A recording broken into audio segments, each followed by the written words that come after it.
Assalamualaikum warahmatullahi wabarakatuh. Di sini saya Roshidatul Aziza dari kelas Akuntan Syariah 2, NIM 204 10 50 30042. Di sini saya akan menjawab soal dari ekonomi mikro Islam. Soal yang pertama yaitu paparkan definisi akidah sebagai fondasi dalam ekonomi syariah. Akidah adalah suatu ideologi samawi yang membentuk paradigma dasar bahwa alam semesta diciptakan oleh Tuhan Yang Maha Esa sebagai sarana hidup bagi seluruh manusia untuk mencapai kesejahteraan material dan spiritual. Yang kedua yaitu soalnya mengapa maslahah menjadi tujuan antara dalam pencapaian falah, yaitu karena falah yaitu kemuliaan, kemenangan, kesuksesan. Falah dalam ekonomi Islam yaitu falah merupakan tujuan hidup manusia yang dibawa oleh Islam. Pada dasarnya setiap makhluk hidup meningkatkan kesejahteraan, dan untuk mencapai tahap ini manusia harus mengenal apa maslahah yang terjadi di sekitarnya. Yang nomor 3, definisi falah. Falah itu sendiri berasal dari bahasa Arab dari kata aflaha yuflihu yang berarti kesuksesan, kemuliaan atau kemenangan dalam hidup. Istilah falah menurut Islam sering dimaknai sebagai keberuntungan jangka panjang dunia dan akhirat, sehingga tidak hanya memandang aspek material, namun justru lebih ditekankan pada aspek spiritual. Yang nomor 4 yaitu kajian dari ekonomi mikro Islam, yaitu ruang lingkup makro dan mikroekonomi, ekonomi Islam dan paradigma rancang bangunnya, aliran-aliran ekonomi Islam, konsep mekanisme pasar dalam Islam, konsep produksi dan konsumsi dalam Islam, dan konsep harga dalam Islam. Yang nomor 5 yaitu jelaskan permasalahan dalam pencapaian maslahah. Upaya untuk mencapai maslahah dan keadilan harus dilakukan dengan dasar akhlak Islam, sehingga tidak menimbulkan konflik sosial. Masalah dapat dicapai dengan hanya jika seorang individu hidup dalam keseimbangan, sebab keseimbangan merupakan sunatullah. Yang nomor 6 yaitu apa definisi konsumsi. Konsumsi adalah kegiatan seorang muslim dalam memenuhi kebutuhannya guna mencapai maslahah. Yang nomor 7, bagaimana perbedaan dan kebutuhan dan keinginan. Kalau kebutuhan itu yaitu fitrah dari dirinya sendiri, bermanfaat bagi dirinya dan berfungsi untuk orang lain. Sedangkan keinginan adalah hasrat nafsu dari manusia, menghasilkan suatu kepuasan bersifat subjektif. Untuk yang nomor 8 yaitu bagaimana perbedaan kepuasan dan maslahah. Kepuasan adalah suatu akibat dari terpenuhnya suatu keinginan, dan maslahah adalah suatu akibat atas terpenuhnya suatu kebutuhan atau fitrah. Yang nomor 9, coba terangkan formulasi maslahah. Di sini diketahui M sama dengan F plus B, di mana M adalah maslahah, F manfaat, dan B berkah. Adapun pahala total P adalah PBIP, di mana BI adalah frekuensi kegiatan dan P adalah pahala per unit kegiatan. Dengan mensubstitusi persamaan ke persamaan, maka BFBIP selanjutnya melakukan substitusi persamaan ke persamaan, maka diperoleh M sama dengan F plus FBIP.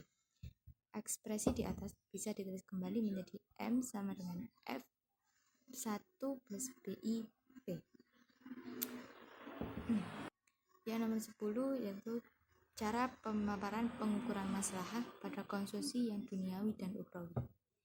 Masalah duniawi ialah terpenuhinya kebutuhan manusia seperti makanan, minuman, pakaian, perumahan, kesehatan, pendidikan. Kemaslahatan akhirat ialah terlaksananya kewajiban.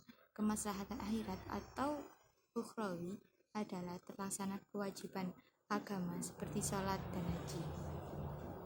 Untuk yang nomor 11 ya, apa yang dimaksud dengan the law of diminishing marginal utility, yaitu Jika seorang mengkonsumsi barang dengan frekuensi yang diulang-ulang, maka nilai tambahan kepuasan konsumsi tersebut akan semakin menurun.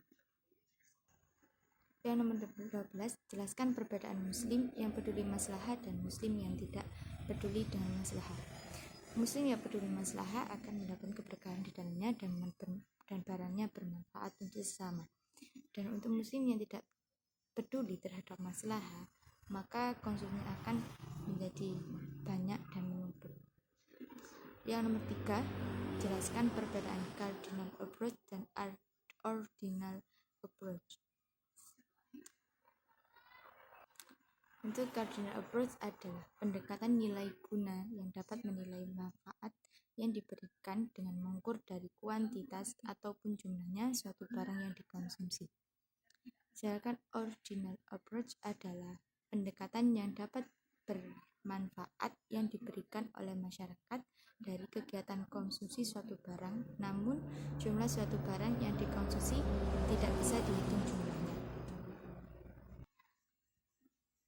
Definisi dari marginal maslahah, yaitu perubahan maslahah baik berupa manfaat ataupun berkah sebagai akibat berubahnya jumlah barang yang dikonsumsi.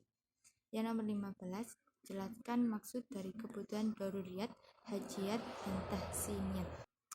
Kebutuhan daruriyat yaitu kebutuhan yang darurat yang kita butuhkan dalam waktu yang mendesak. Kebutuhan hajiyat, kebutuhan sekunder, apabila kebutuhan tersebut tidak terwujudkan, tidak akan mengancam keselamatannya, namun akan mengalami kesulitan. Kebutuhan tahsiniyat adalah tingkat kebutuhan yang apabila tidak terpenuhi tidak mengancam eksistensi. Salah satu dari 5 pokok di atas. 16. Mengapa jika tidak ada keberkahan konsumsi semakin lama menjadi jenuh? Karena barang konsumsi tersebut tidak bermanfaat untuk di sekeliling kita. Nomor 17, jelaskan perbedaan barang komplementer dan substitusi. Barang substitusi adalah barang yang sifatnya saling menggantikan, sedangkan barang komplementer adalah barang yang sifat dipakai bersama dan saling melengkapi. 18. Definisi dari komplementer sempurna, dekat, dan jauh. Definisi dari barang komplementer adalah suatu barang yang fungsinya atau fungsi penggunanya pasti terkait dengan barang atau produk yang lain. 19. Apa definisi dari substitusi sempurna, dekat, dan jauh? Yaitu barang yang bisa menggantikan fungsi dari barang lainnya. 20. Berikan contoh masing-masing dua komplementer sempurna, dekat, jauh, dan substitusi sempurna, dekat, dan jauh.